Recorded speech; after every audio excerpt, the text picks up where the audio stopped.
Hi, folks. It's Abu and Obsa That's right.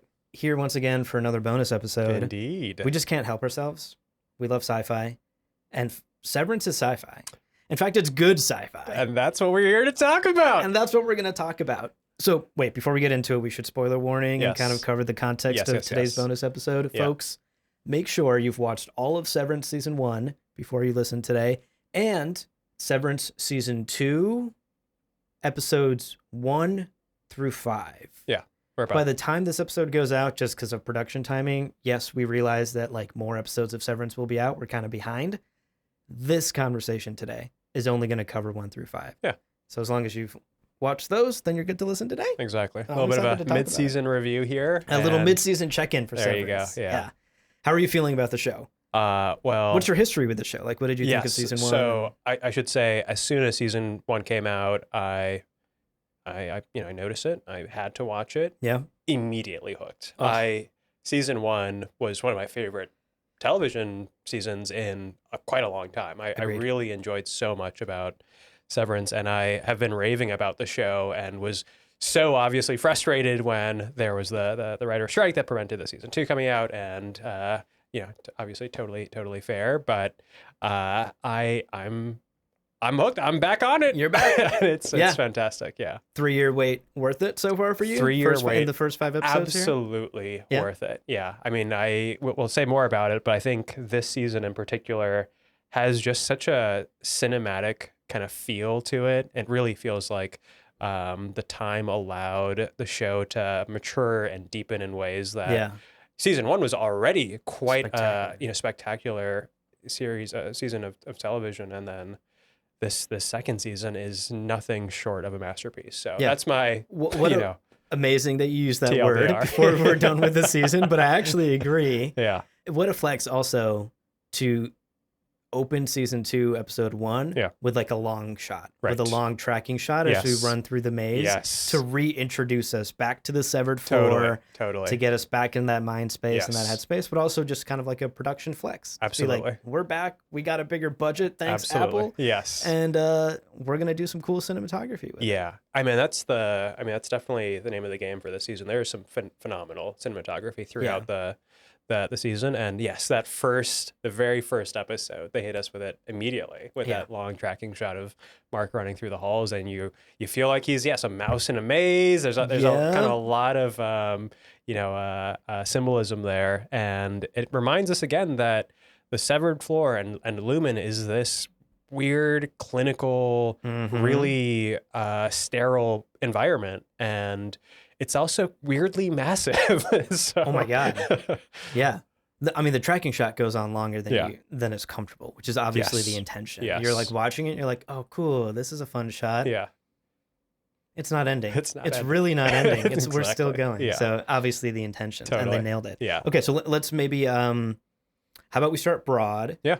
Season 2, the first 5 episodes, the first half of the season. yes, What are your big picture thoughts? Yeah. And then we both have some notes in front of us Yeah. into some details we want to dig down into. yes, Specifically, how amazing Milchick is as a character. yeah, Milkcheck, lots to say about him. Really shines in this season, Yeah. and I think let me. So I guess zooming out here, broad strokes, we know a few more things about the world of Lumen and the world of the citizens outside of it than we did in season 1, and what most stands out to me is you're kind of unaware in season 1 how many people are severed, and in season 2 Mm, you get the sense that, well, we're kind of in this like factory town, like we're in a town where the vast majority of people are severed employees, and over the course of the season you start to realize kind of how large of a hold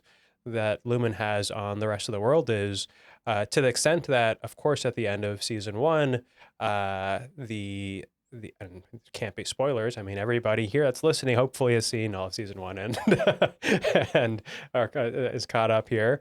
But we learn kind of at the end of season 1 that the innies, Mark and Helly and Dylan and not Bert, but Irv. Irving. That's right, Irv, have essentially escaped they've been able to take advantage of what we later learn is called the Glass-Glau block, I believe. Yeah. Or the overtime protocol. That's it. It's the overtime protocol. That's right. That's right. Yeah. The overtime protocol, and their secret's kind of out. I mean, right. We hear Helly at the weird Lumen conference. I mean, Annie Mark talked to Devin and told Devin everything. Exactly. Yes, and his wife in particular, or his sister, I should say. Yeah. In particular. Like it's out. It's out. You know, the truth is out, and they are miserable inside. The conditions are not great. No. And the kind of campaign that Lumen is able to spin to really reposition themselves as, oh, well, we'll institute some reforms. Yeah. Kind of gives you a sense of how much power they kind of carry. That truly, that they can come back from this PR disaster. Yeah. That would like put any other company under. Yes. For good. Yes. We're watching in the first couple episodes of season 2. Yeah. Them do these like reforms, quote unquote, but obviously we're seeing the Innie's perspective where things are like not actually changing. Nothing has materially outside changed of like whatsoever. Dylan getting to see his family, but even that is used as a lever of like manipulation and abuse. It's totally coercive, you know. Yeah, it's not like actually a olive branch they're extending to improve the lives of the Innies. Right. It is just a way to control Innie Dylan even more. Right. What are you thinking of the? I'm fascinated by the concept of a mystery box show. Are you feeling like you're getting enough answers to be satisfied so far? Or is the mystery still too elusive and you're kind of like, come on, get on with it? Yeah, that's a good question. I feel like I am getting just enough. I mean, to be fair, we really aren't getting to the heart of any of the core mysteries. Yeah, like what the heck is Mark working on? Yes. What is it, Cold Spring? Yeah, Cold Harbor. Cold Harbor. Yeah, Project Cold Harbor, right. You know? Right. So I think that is kind of, you know, I'm trying to remember if we saw that right at the end of season 1, but we get I think it is, we get to see Miss Casey, and there's the dial that is slowly incrementing up from 80 to 82 to 83 to eventually 85%. And in the season, Drummond, when talking to Helly, mentions that the work that Mark is doing will be remembered as one of the most important events in, you know, human history. In all of human history, yeah. So I don't know. I have my own speculations. We also had the moment in the goat room. The goat room which was incredible. And it kind of got me thinking a little bit. So I've got some theories, some conspiracy theories, perhaps. Yeah. I feel like, but I don't know that they necessarily they haven't, I guess, really spoon fed you or really revealed. I mean, much of the mystery. Not much, but I feel similar to you though, where I am in no rush to get to the answers. Yeah, and I think if we were already getting major reveals, I would maybe be a little less interested. Yeah, I think we're really letting the mystery simmer, but at the same time, there are developments taking place. Absolutely. Like Audi Mark is working with that one woman to like trigger what is it called, reintegrate or whatever. Reintegration, so there are active choices by the characters being made. Yes. You know, if they were still passively just being like abused by Lumen and the mystery was still in control of the show, that I think would be frustrating. Totally. But the characters are in control of the show. Totally. And now we get to see this fun tension between Lumen fighting, characters fighting. Right. You know, every time we cut to the Innies, I'm so glad they're just rebelling. Nobody's at their desk doing their job outside of Dylan, who is being manipulated, obviously. Yes, yeah. So I agree. I don't think I need answers right away. I'm not feeling any urge to get the answers. I'm happy to continue watching the slow tension between our characters and their motivations and the company and whatever its elusive apocalyptic motivations are. Absolutely. Yeah, I that's exactly my feeling. It's what's happening on screen is entertaining and intriguing enough that I almost kind of forget that there is this like underlying mystery that we're still kind of, you know, left in the dark. Which is a huge compliment to a mystery box show. Yeah, absolutely. Okay, so shall we drill down into some specifics? Yeah, let's do it. Where do you want to start first? Is it our boy Milchick? Is it Milchick is, I think it is a good place for us to start. Let's start there. He's such a fascinating character. Obviously, we discover early on in the season that he has essentially pinned everything on Harmony Cobell. and, and to be fair, she did kind of F things up. Yeah, It's not look, it like was a PR disaster under her under her watch. Absolutely. under her watch. Yeah. So the responsibility falls on her. Totally. And we also learned that he is an unsevered man. It comes out in episode 1. So it's clear that, yes, Harmony was also unsevered. There are a few members of the staff that appear to be in this kind of odd role of being outies in Lumen. Yes. And we obviously see that with Helly later on, which we'll talk about in her little espionage moment. But Milchek is interesting. I think, for me, one of my favorite scenes this season was was him being given, Oh my being God. gifted, in fact, Oh the my God. re-canonicalized portraits of Kier. And Mhm. it is In so blackface. disturbing. Yeah. To put it bluntly, like Yeah. the paintings of Kier in blackface. Yes. Given to the now black manager of the Yeah. severed floor. And there's so much just coded in that moment, in that scene, Yeah. in the exchange between him and Natalie, who's Oh my God. always got the board in her ear, can't Yes. ever let herself, code switch or otherwise express any actual personal feelings on the matter. But you can just see in the tension as they stare into one another's eyes, and just the tiny, and honestly, like, huge kudos to the actor playing Natalie, but just the tiniest of muscle, facial muscle movements that clearly signify that if she could, If she could. But the board is right here in her ear. but she never and will. also- yeah. And There's that great moment right before Milchek goes to his review. Yeah. Where he pulls Natalie aside and he's Yes. like, how did you, a fellow person of color, Right. feel about the paintings they gave you? Right, which we loved. We loved the We paintings, loved, right? but right? we might have felt some tension, possibly some awkwardness around it, right? I loved that because Yes. again, there's just obviously that's an unspoken question about Lumen's racism, and Yes. Natalie is in a position where she can't respond to that, Yes. and it makes you feel for Milchek because Milchek is in a position where he's on an island Yes. in a deeply racist company and trying Yes. to reach out to a fellow person of color Yeah. and cannot get a response back. Yeah, I think it's it's part of why this show, I think, succeeds for me, especially in so many ways, is there's so many layers. So truly, There's so much being communicated, and you get almost the sense for some of the Lumen employees that they have in fact drunk the Kool-Aid, that they believe that the work of Lumen is in some way good. It is benevolent. There's absolutely a cult around Kier, and for sure. and members like Milchek are a part of it. Yes. And then they're confronted with these moments where their humanity is not actually quite recognized, and the fullness of who they are is not actually recognized by the company. And you remember that the company is not, in fact, your family. The company doesn't, in fact, have your best interests in its heart. Right. And you could replace the word company in your statements there with the cult. The cult. The cult That's is actually not your family, That's despite what it may say about being family and Father Egan and whatever. Yes. Yeah.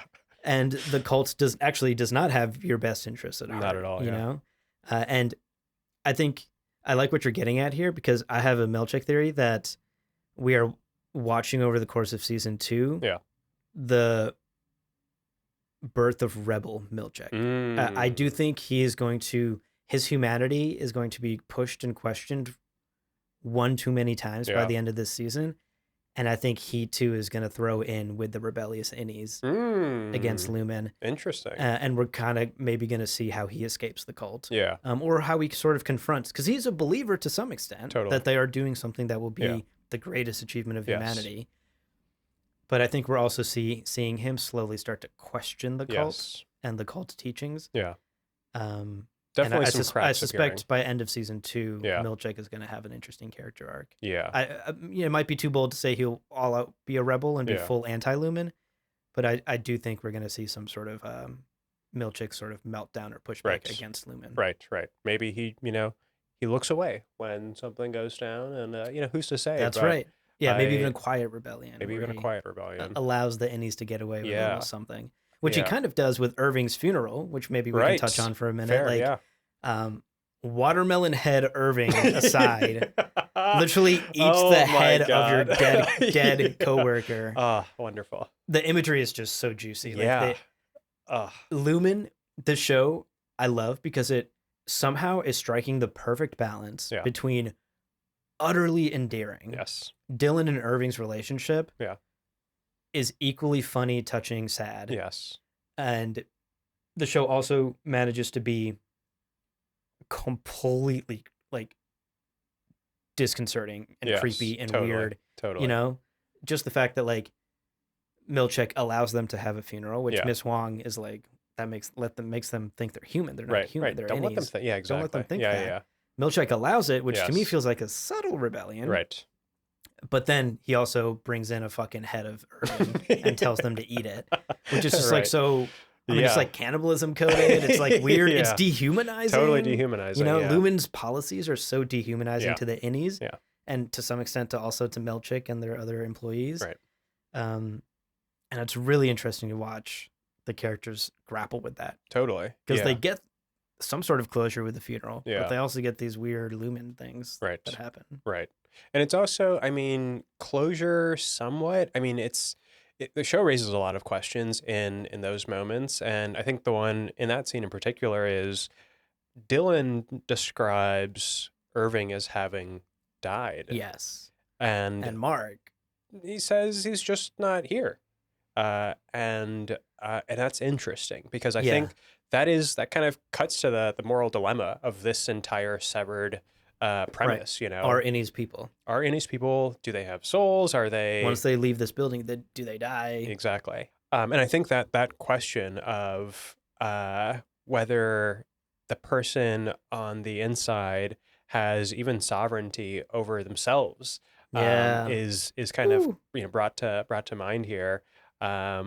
Pivoting a little bit to Helly because Yes. Oh my god. I think Speaking she of- she hopscotches across the severed line in some Yep. interesting ways over the course of this season.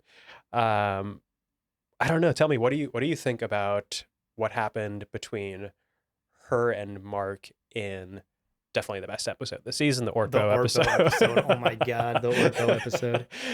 Such an interesting episode, but yes. Yeah. First of all, I'd like to know what shape we're calling this relationship. Is it Yeah. now a love triangle Yeah. when you sleep with your girlfriend's Audi by accident, Right. unbeknownst to right, you? Right.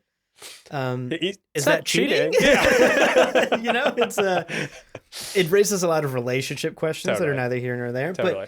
But great reveal. Yes. I think it raises a lot of similar questions about do innies have souls? What is their autonomy? Yeah. A really touching moment that got me in episode 5 is when Innie Helly is allowed to come back. Yeah. Basically, Right.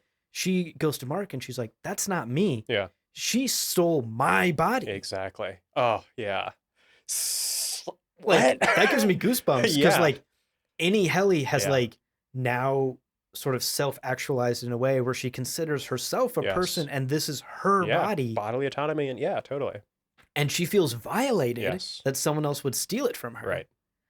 Which Lumen would argue, contractually speaking, Yeah. this is Audi Yes. Helena Egan's body. Yes.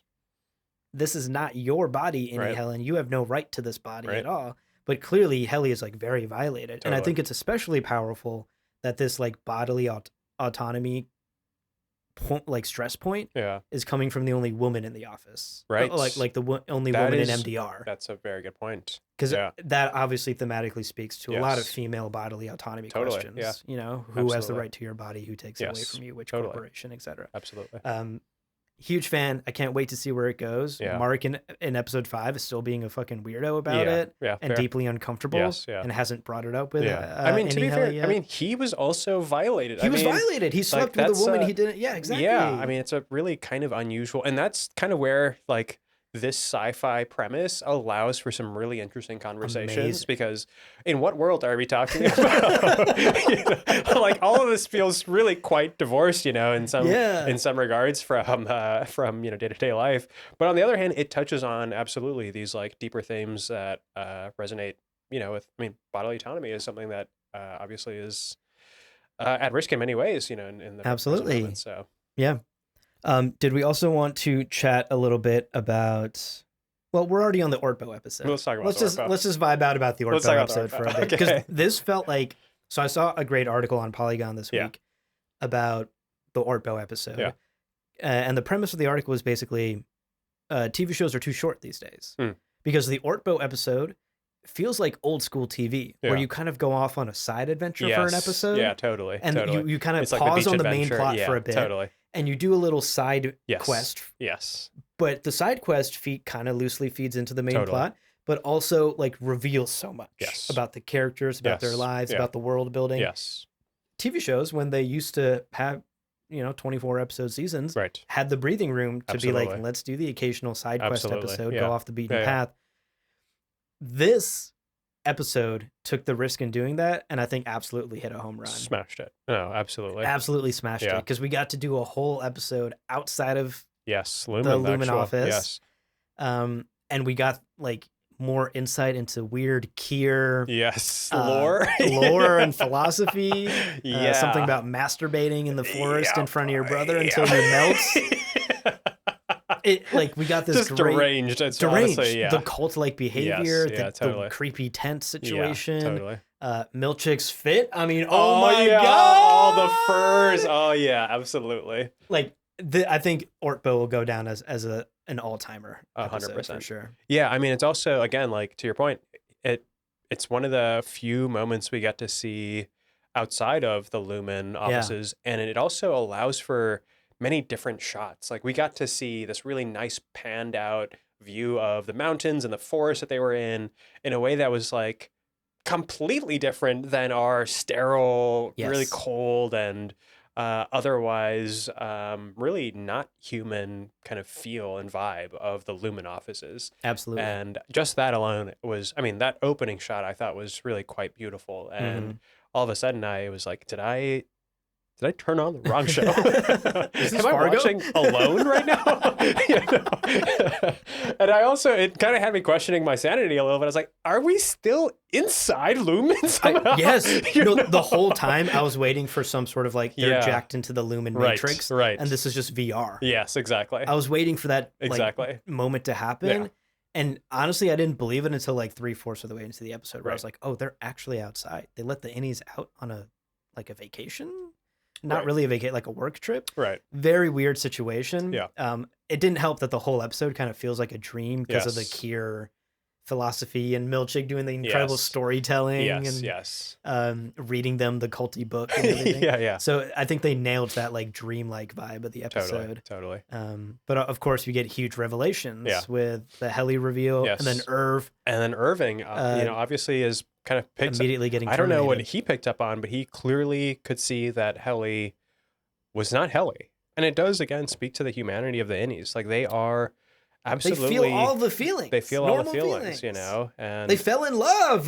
they fell in love, you know? And you The see, most human of feelings. love. absolutely. And you see, of course, we see Dylan eventually with his Audi wife. Oh my, that And scene. it's clear why it works to have him, essentially coerced in this way by Milchick. It's because he needs, like, he wants and needs that connection, and he saw his child, and Oh my god. it's just the case that humans' relationships to their children are, I mean, and all kind of living beings, like relationships to Yeah. their progeny is so intense, and it, yeah, I mean, you Yeah. can't and that kind of the Dylan family thing raises a question that I think Mark is also struggling with. Yeah. Is Miss Casey my wife? right, my wife. And is Dylan, I'm sure Dylan is like, I guess these are my kids. Yeah, I don't Yeah. remember having them or raising them. right. So I think the innies are also sort of having this like existential struggle with who Yeah. they are. Yeah, And they, at this moment, the innies are either unable to, or I guess they just can't seem to conceptualize the idea of being a totally different person than their outie. Yeah.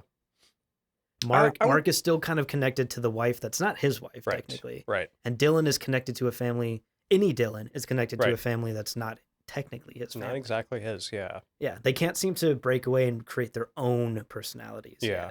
Yeah. I mean, to that point, actually, I mean, when Mark kind of confronts Helena about the fact that Helena Egan, Yeah. was, basically, demolished all of their plans, and he and her had been essentially mapping the floor and getting Right. to understand, Right. this like the landscape that they find themselves in, and in that kind of confrontation, yeah, he's angry, and understandably, all Yeah. of their plans are now fully transparent to Ugh. Lumen, which probably they were. There are cameras everywhere, so it's not That's like true. they were totally being covert about it. But in that moment, in any case, he says to her, like, I couldn't tell, I didn't know, I thought she was you, and Right.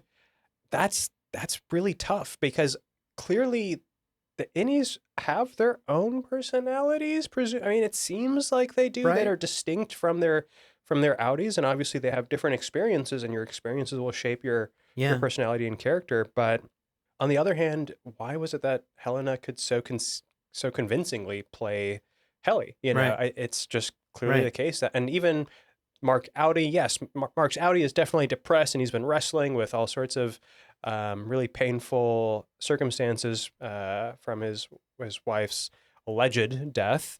But you can see some similarities in the two Yes. characters and personalities. So yeah, the question of how really independent they are from their Right. outies is not, it's not so clear. It's not so clear. Yeah. It's really interesting. I mean, there's even the line where outie Helena, I think in the chat with Natalie and the other board guy Yeah. or Drummond. whatever, Yeah. Drummond, she was like, they're animals. I'm not going Right. back down there. Right. But any Helly is Yeah. literally like, I'm a human being. I'm not an Right. animal. Right. So like, that's an opposite opinion Yeah. that two any outies can Yes. have about the same thing. Yes. About Um, themselves. about themselves. Yeah.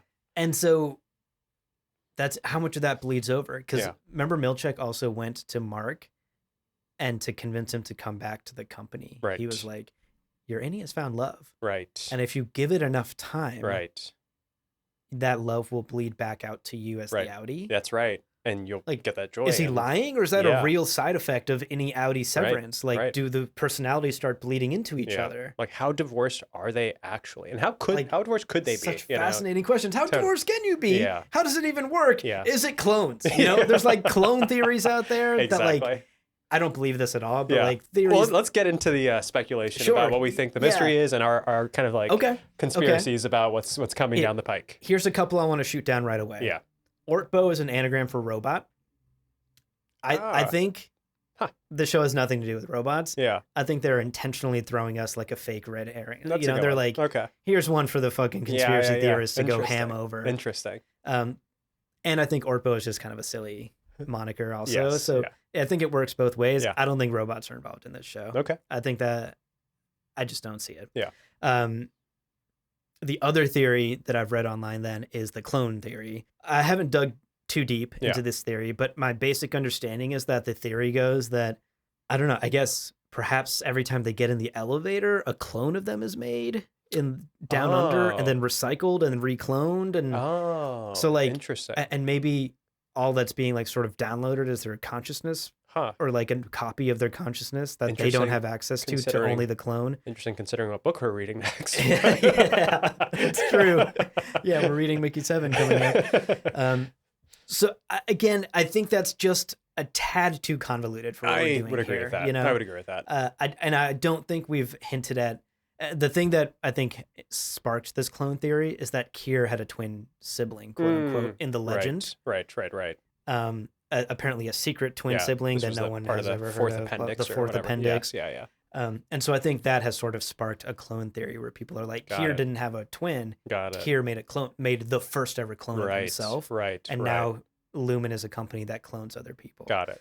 I don't That's another theory that I'm going to go ahead and not put my hat in the ring for. Okay. Okay. I don't believe that one. Okay. Let me see if But- I can convince you. Sure. on Okay, the let's other hear side. it. I'm ready. So that version of it is definitely, I would agree, is a little too convoluted and really a little unsatisfying. If that's what if we get to episode 10 and they're like, it's kind of like, Clones. what?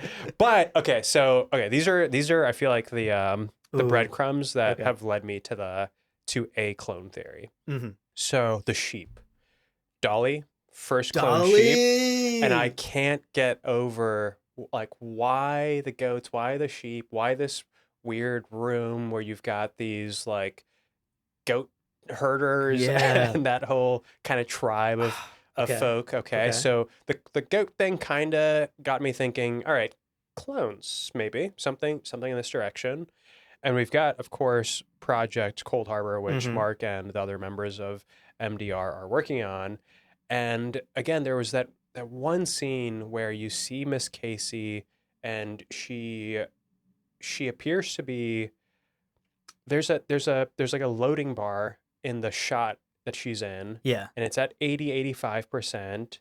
And the sense that I got was that maybe what Mark was doing in the refining and maybe what they're all doing is essentially kind of capturing the cognitive patterns and behaviors of real humans that will then be essentially copied over to a physical clone.